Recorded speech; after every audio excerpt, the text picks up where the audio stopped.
মিয়ানমারের সশস্ত্র বিদ্রোহ গোষ্ঠী আরকান আর্মি আরকান রাজ্য দখলে নেওয়ার পর বাংলাদেশের সাথে বাণিজ্যিক সম্পর্ক রাখতে চায়।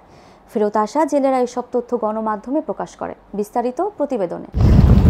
নাফ নদী ও বঙ্গোপসাগর থেকে বিভিন্ন সময়ে জেলেরা বাংলাদেশের সীমানা অতিক্রম করলে মিয়ানমারের সশস্ত্র বিদ্রোহ গোষ্ঠী আরকান আর্মি অস্ত্রের মুখে জিম্মি করে ধরে নিয়ে যাওয়া নতুন নয়।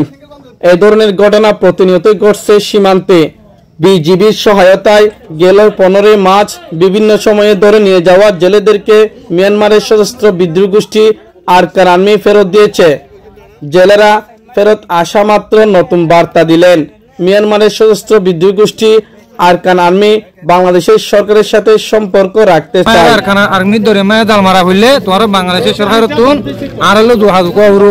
আর যদি তোমার বাংলাদেশের সরকার তুই আড়ালো যোগাযোগ ন ধরলে আর তো তোমার বাংলাদেশ সরকার হরম কি করানো হলো যোগাযোগ করানো তোমার বাংলাদেশ সরকার তোমার আড়ালো যোগাযোগ করা দে যাতে এডিয়া সরকার মেসা করি বললা হই দিকে ধরো তোমারা যদি মানে বাংলাদেশে যদি বিটিআর যদি আনলে কি করলে আজ করলে মানে আলাদা তাহলে মানে পেশাদার হয়ে যাইব তারপরে তারা আলাদা কি হয়ে আরে বুঝাই তারা আরে তারা হদে আরে আইবার সময় হদে বাংলাদেশ সরকার যদি বাংলাদেশের যদি ফাঁসলিকে যদি যখন কি যদি আর যদি ব্যবসা করতে সার দিতে গেলে তারা ব্যবসা করে পারিব। আর বাংলাদেশের তো যদি নকটকা বাইরে গলি আর তো কাগজ লইয়ারে আর ইয়ালের কাগজ লইয়ারে আর তো গিয়া করে পারিব কাগজ লইয়ারে আর বাইরে গিয়ে আর নদী আর কামে সীমার উত্তরে যদি গলত হইলে আর তোমরা আবার ধরে ফেললে বেশি শাস্তি দিও আর কানুন মোতাবেক।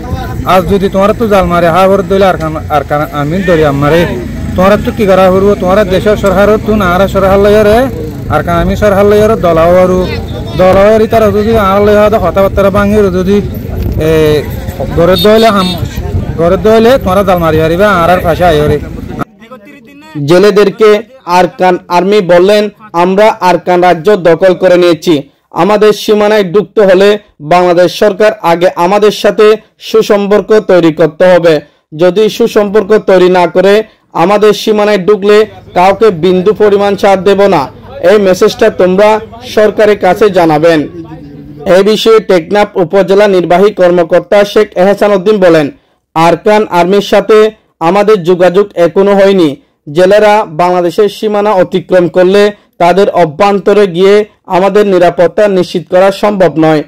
বাংলাদেশের জলসীমার ভেতরে থাকলে জেলেরা 100% নিরাপদ প্রতিনিয়ত মাছ শিকার করতে পারবে। জলসীমার ভেতরে কোনো ধরনের বাধা নেই। বাংলাদেশের কোস্টগার্ড বিজিবি প্রতিনিয়ত সতর্ক অবস্থানে রয়েছে। মোহাম্মদ তুফাইল, আমার বার্তা, টেকনাফ।